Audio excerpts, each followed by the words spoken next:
El tema del abuso sexual, obviamente la mayoría pensaríamos solamente en la relación en sí, en la cópula, ¿sí? Pero realmente al hablar en el abuso hacia los niños es desde el lenguaje que se maneja con ellos, la exposición a películas, videos, fotografías, revistas, el permitir que observen la conducta sexual de los adultos, el no tener, tener mucho contacto con ellos, no respetando sus partes privadas. Y aquí una de las cosas importantes es eso, el niño tiene que identificar cuáles son sus partes privadas, entender que no tiene nadie por qué tener acceso a ellas, ¿sí? Con excepciones, digo, el médico tiene que poner una inyección, aquellos padres que de vez en cuando dan una nalgada, perfecto, pero hay muchas conductas socialmente aceptadas que no nos damos cuenta que están permitiendo el abuso, ¿sí? Los entrenadores a veces dan una nalgada a los niños, ¿sí? Hay quien se mete al vestidor para ver los que se cambian, entonces el niño empieza a distorsionar dónde empieza mi derecho a decir este es mi cuerpo y no lo veas, ¿sí? O no lo toques, y tenemos que enseñarlos. Todo eso va marcando una pauta, ¿sí? Hay una investigación en Estados Unidos donde hicieron una analogía cómo nosotros como adultos obligamos a los niños a que besen a los otros adultos, ¿sí? Porque tienen que ser corteses y educados, entonces llega mi comadre y dale un beso, ¿sí? Y el niño siente que no quiere hacerlo y lo forzamos. El cuerpo es esencial, entonces si yo soy obligado a darle un beso a alguien que no quiero como niño, mi instrucción es, cuando yo te ordene que toques a alguien o que alguien te toque, tienes que hacerlo. Y el adulto tiene derecho. Entonces un niño puede ser cortés y amable y saludar y ser respetuoso, pero no tiene que besar o abrazar o dejarse besar o ser abrazado.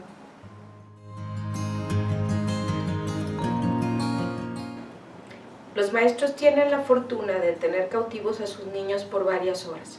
Los conocen, los observan y tienen como que un retrato, vamos a decir, conductual y emocional de las reacciones cotidianas de los niños. Está probado que una reacción cuando un niño sufre abuso es un cambio de su conducta. El niño que es callado empieza a hablar mucho, el niño que habla mucho se calla, o sea, no hay un patrón determinado, sino cambia tu conducta radicalmente, ¿sí? El que es tranquilo se vuelve agresivo, en fin.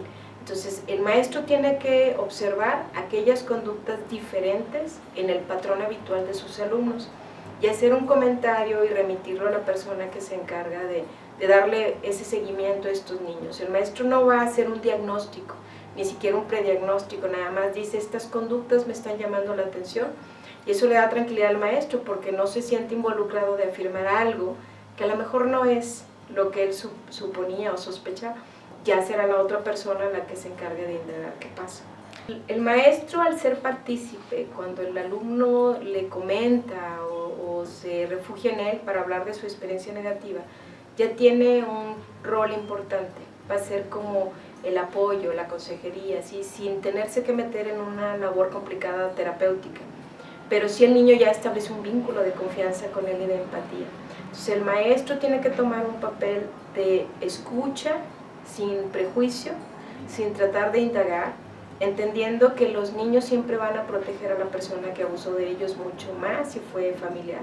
Entonces no tratar de convencer al niño de que tiene que odiar o que tiene que alejarse de esa persona, porque en su estructura emotiva el niño no lo puede hacer. Entonces el maestro viene a ser un compañero que escucha y está ahí cuando el niño necesite desahogarse. En este país, debido a todo el tabú que envuelve a la parte sexual y el abuso, el maestro tiene miedo, y es natural, de involucrarse en una denuncia, porque puede incluso enfrentarse a situaciones de agresividad a su propia integridad. Nosotros hemos elaborado protocolos donde el maestro puede, a través de una hoja, señalar las conductas que le llaman la atención y remitirlas para que alguien más haga una investigación.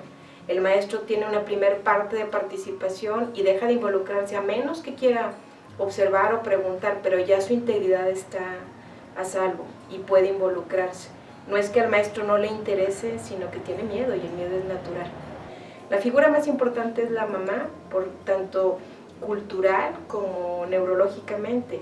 La mujer tiene más desarrollada la parte de las emociones, ¿sí? La mujer trabaja con la educación emocional en los hijos, es la que arropa, es la que escucha, es la que está tratando de dar una guía. Cuando el padre es el que ha abusado, algunas mujeres se alían con su pareja y no quieren aceptar que han sido objeto sus hijos, porque para la mujer es muy difícil.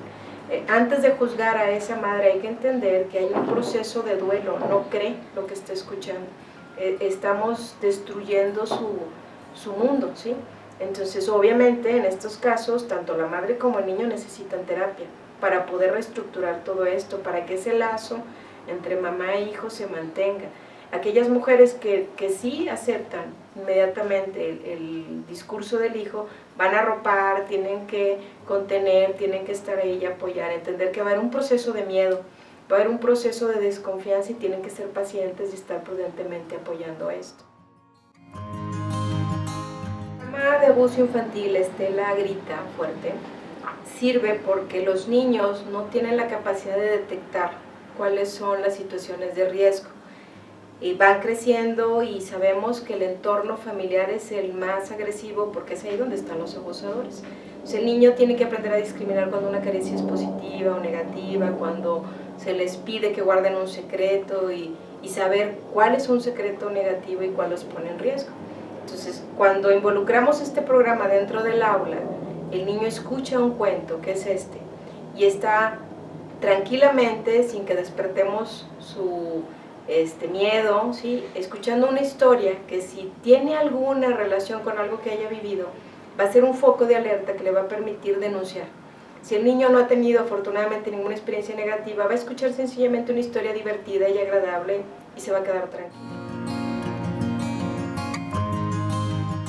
Tiene funciones de prevención para enseñar a los niños a detectar situaciones, pero también tiene la bondad de que aquellos niños que desgraciadamente han vivido situaciones va a permitirnos detectarlo. Obviamente no estamos capacitados para reaccionar ante una situación de abuso y un maestro puede alarmarse, se puede angustiar, se puede asustar. Entonces la recomendación es que el maestro se mantenga tranquilo, que escuche el discurso del niño sencillamente, que no trate de indagar más, que no se evidencie que está enojado o asustado por lo que el niño dice, y sí considerar que jamás un niño miente con una experiencia de estas. Si el niño está comentando algo hay ahí atrás, y lo recomendable es que analice con la persona adecuada este caso que está siendo detectado. Ya la persona con esta capacidad especial en cuestiones de abuso detectará qué tipo de abuso, quiénes están involucrados y cómo canalizar al niño para que reciba ayuda. En los estudios que se tienen acerca de prevención de abuso no hay indicios de que los niños mientan. Un niño de manera natural no miente, ¿sí? Puede ser que no haya vivido directamente una situación de abuso, pero que sí esté viviendo en un entorno donde se están dando muchas situaciones, lo que está reflejando su discurso es lo que ve, lo que vive, aunque no sea directamente en su propia persona, pero siempre que un niño reporta algo, hay una verdad ahí. Quizás precisamente por eso es la persona capacitada quien va a indagar cuánto de este discurso tiene que ver con su propia experiencia o con el entorno en el que está viviendo. Tenemos que trabajar primero con los papás, involucrarlos y que conozcan el contenido del cuento, que sepan que no hay ninguna referencia negativa o que despierte la imaginación en el aspecto sexual en los niños, ¿sí? Se hablan de situaciones casi metafóricas y si aquel niño que tiene experiencia previa se va a identificar, aquel niño que no sencillamente va a escuchar un diálogo de situaciones diferentes. Hay situaciones como por ejemplo lo que es el abuso cotidiano entre iguales, o sea, la niña que le jala el pelo. Si a un niño nunca le han jalado el cabello, pues es algo que no hace sentido, pero el niño que le han sido constantemente, ha recibido este tipo de conductas, obviamente va a decir como a mí. Aquellos niños que nunca ha habido afortunadamente un conato de abuso de algún familiar o vecino, no van a entender, ¿sí?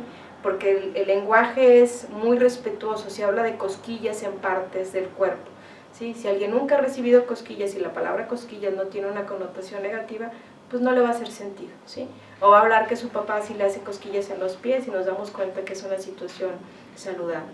Entonces no hay problema, pero sí es importante que los papás conozcan de qué vamos a hablar con sus hijos. y los relajemos e incluso los preparemos para que cuando el niño llegue y comente lo que escuchó, ya sepan de qué están hablando.